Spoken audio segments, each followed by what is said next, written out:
तुम्हा सर्वांचं स्वागत आहे अर्चना म्हात्रे आपल्या रेसिपी चॅनलवरती। आणि आजची जी आपली रेसिपी आहे ती म्हणजे शेंगदाणा आणि खोबऱ्याची सुकी चटणी। तर त्यासाठी इथे आपण घेतले शेंगदाणे वजनाने 150 ग्रॅम आहेत आणि हे मी थोडेसे भाजून घेतलेले आहे, नाही भाजले तरी चालतात। इथे खोबऱ्याचा किस करून घेतला, हा खोबऱ्याचा किस 50 ग्रॅम आहे, म्हणजे शेंगदाण्यांपेक्षा कमी आहे खोबऱ्याचा किस। इथे 2 लसणाचे कांदे मी सोलून घेतलेत, म्हणजे 20 लसणाच्या पाकळ्या आहेत। इथे पाव चमचा हळद आहे, 1.5 चमचा आगरी मसाला आहे, 1 चमचा इथे लाल तिखट घेतलंय, चिमूटभर हिंग आहे, 2 चमचे इथे तीळ घेतलेत मी सफेद, चवीप्रमाणे मीठ आणि पाव चमचा जिरे आहे। इथे लाल तिखटाचे प्रमाण ना तुम्ही आवडीप्रमाणे कमी किंवा जास्त करू शकता। गॅस चालू केलाय मी आणि गॅसवरती ना एक पॅन ठेवलंय, कारण की सर्व साहित्य ना आपल्याला छान मस्त असं परतून घ्यायचंय। तर ह्याच्यात मी फक्त अर्धा पळीच तेल घालतेय। तर इथे तेल आता आपलं तापलंय, गॅसची फ्लेम स्लोच आहे। याच्यात आपण आता जिरं घालूया, म्हणजे जिऱ्याचा ना कच्चेपणा जातो जिरा आधी घातल्यावर। आणि लगेच याच्यात आपण हे शेंगदाणे घेतले हे घालूया। शेंगदाणे चांगले परतवूया आपण 2-3 मिनिटं। तर इथे शेंगदाणे माझे 2 ते 3 मिनिटं झालेत परतवून। माझे शेंगदाणे ऑलरेडी घेतलेले ना ते भाजलेलेच होते, त्यामुळे मला कमी परतावे लागलेत। तुमचे जर कच्चे असतील तर चांगले खमंग असे परतवून घ्या। आता ह्याच्यात आपण किसलेलं खोबरं घालूया, खोबरं पण चांगलं परतवून घेऊया।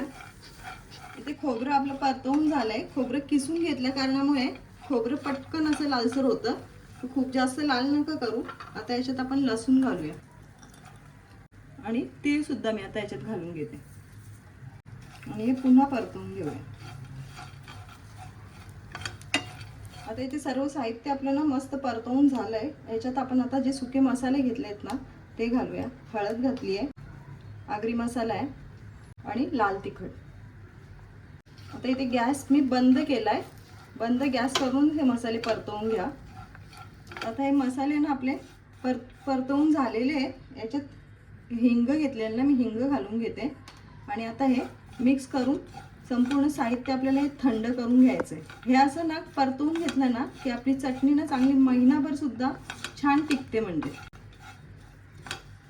आता हे संपूर्ण मिश्रण ना आपलं एकदम गार झालेलं आहे। आता हे आपण मिक्सरच्या भांड्यामधनं ना असं जाडसर वाटून घेऊ। इथे एक मिक्सरचं भांडं घेतलंय मी लहान, याच्यात आपण आता जे वाटलेलं सर्व साहित्य आहे ना हे थोडं थोडं घालून वाटून घेऊया का। तर संपूर्ण तर एकदा नाही वाटलं जाणार आहे, 2 भागांमध्ये किंवा 3 भागांमध्ये डिवाइड करून ते वाटावं लागणार आहे।